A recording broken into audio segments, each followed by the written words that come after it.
Hey there, Sharon Horne-Ellstrom here, but you can call me Pajama Grandma. In case we haven't met yet, go and put hashtag pajama in the comments below so I know it's the first time you're being exposed to the Pajama Grandma and my robes and my kitty cat pajamas. Oh, you can't see my kitty cat pajamas. Kitty cat pajamas today and everything else.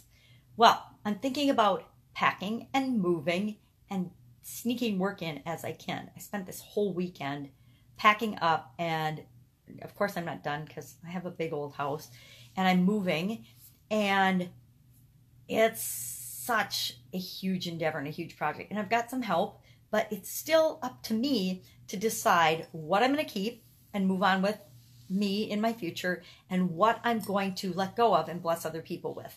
And since I changed my attitude about letting go of things and blessing other people with them, it's made all the difference in terms of what I keep and what I'm going to get rid of. I set a goal to get rid of 90% of everything that I have. All my material stuff, 90% of it gone. And I'm cutting myself back. I'm like, if I can get rid of 80 to 90% of everything, or if I can bless other people with 80, 90% of everything I have, I'm doing awesome. I think I'm in really good shape. And let's be honest, I don't use 80 to 90% of the things that I own. 80 to 90% of the things I own. Have you ever looked in your kitchen? Look in your pantry. I don't know about you, but I have an entire pantry of, up on the top 2 shelves, all kinds of awesome, they're really fun, and I've used them before. I've used all of them at least once, but a lot of them I've only ever used once. I've got like a rotisserie cooker, you know, the Mickey Mouse waffle makers, the sandwich makers, the panini makers, all the different gadgets and tools, the dehydrator, all the different things that we get because they're the cool thing of the moment, and then we find that we're not using them at all. How many of those things do I need to move into my future? I don't dehydrate anything anymore, so why do I need a dehydrator? I don't remember the last time I made a rotisserie chicken or goose or turkey or ribs or anything in that rotisserie cooker, so do I really need that? Do we need 2 or 3 pizza cookers? I don't even eat frozen pizza, right? So it's fun to go through and see the things and realize how many resources we have at our fingertips that we don't even use. And that makes it possible to look at what we're doing in our lives and our businesses as we transition from the offline brick and mortar world to the online world, and realize it's not about having all the resources. It's about being resourceful and figuring out how to put the resources that we need and want to work when and where we need them, versus just having and hoarding a bunch of resources, if that makes sense. So today I do need to, and actually it was really fun. Yesterday, I let one of my sisters loose in my bedroom, and I said, okay, go through this closet and just pull out the stuff I should keep, that you think I should keep. And then everything else, put in a bag for Goodwill. So I had like 400 t-shirts. I said, pick me 10 t-shirts to keep out of this. So she went through all of them and picked them. And I'm sure she got rid of some that I would have kept, but it doesn't matter. It just doesn't matter. It was such a fun exercise to let somebody else do that for me and choose for me, because I think I said it the other day, I've only worn 4 t-shirts out of that entire closet and those shelves in the last year. If I've only worn 4 and I keep 10, I'm good for the next couple of years. And did I need to be the one to go through those? No. And was it fun for her? Yes, it was really fun for her to let her make those choices for me, because it really doesn't matter. They're t-shirts. I can always go get different t-shirts, right? If I need them. So why not let go of all of them and bless other people with them? Let them use them, because there's other people that would love and wear those things that I have definitely, obviously not been wearing if I only took 4 of them out of there in the whole last year. Kind of crazy, right? So that's what I mean by we have so many resources that we don't even realize we have.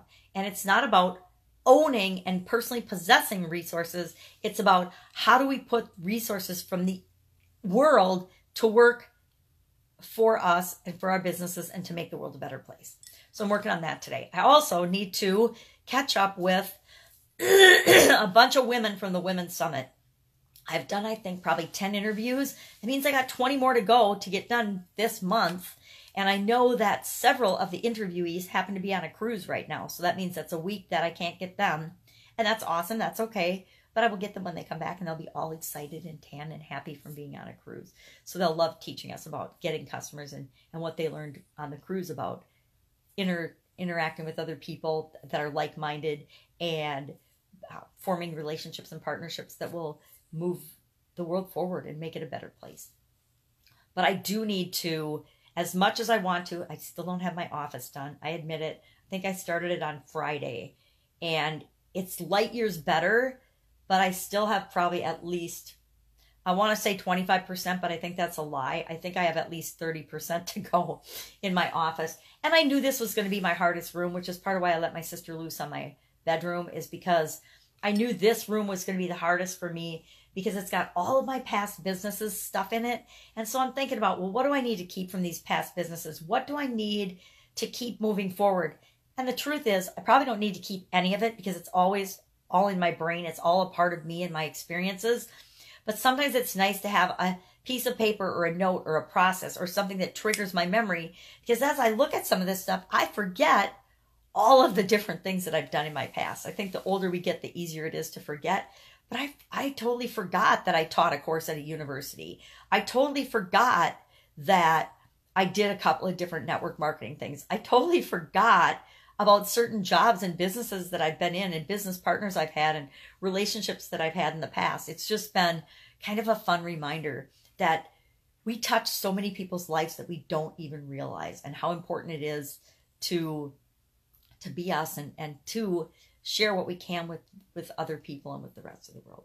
So packing, moving, and sneaking in some work is what I will be doing today. Luckily, I have Voxer, so people can get a hold of me. My coaching gang can get a hold of me anytime. Otherwise, I would feel a little negligent in what I'm doing. But that's what I love most about what I do now. And that's what I love most about being the Pajama Grandma, is I can do what I want, when I want, wherever I want, with whomever I want, wearing whatever I want, and I don't miss a beat. It's so much more fun than going to the shop every day, or going into my business every day, or going to my job every day and being on either someone else's, like my boss's, time frame and goals and objectives, or even when it was my own business, a brick and mortar business, I had to go there every day. I had to be there and show up, because if you don't show up as the owner, guess what? Nobody else shows up either. If you're not involved in showing up and interested and paying attention to things, what we pay attention to grows. What we ignore dies. So we got to be paying attention to our businesses. So I would have to go in every day. And that was awesome. It was what I wanted to do during that period of my life. But now, as I'm getting older, I want to do some more fun things. I want to be a Pajama Grandma nomad. I want to be a digital nomad, which is why I've selected online businesses versus another brick and mortar business. I could have easily started another brick and mortar business and done that and gone in there every day and been present. But I wanted to experience and experiment with, what does it feel like to be able to work wherever I want, whenever I want, and make the world a better place that way. I also think that I have the ability to impact the world in a much bigger, better way than I ever did in my own small businesses. So that's my thinking. That's what I'm thinking about today, as I get psyched up to dig back into this office and do some more packing and organizing and sifting and sorting and throwing and giving away, to actually make my life a lot less cluttered, a lot more simple, and a lot more fun, a lot more mobile, and a lot more fun. That's it. Have a fantastic day. I'll, of course, be with you tomorrow. What are you going to do today to move your life in the direction you want it to go? What are you going to do today to stretch your comfort zone, or just to be happy? Pick something and just do it. It can be just a tiny thing, just one little thing today. And I guarantee that if you do one little thing each day like that, a month from now, you'll barely recognize yourself. A year from now, you'll be an entirely different person, and other people will barely recognize you. And they're going to want to know what you've been putting in your coffee that's making you so happy and so fun to be around. All right. I'll catch you tomorrow.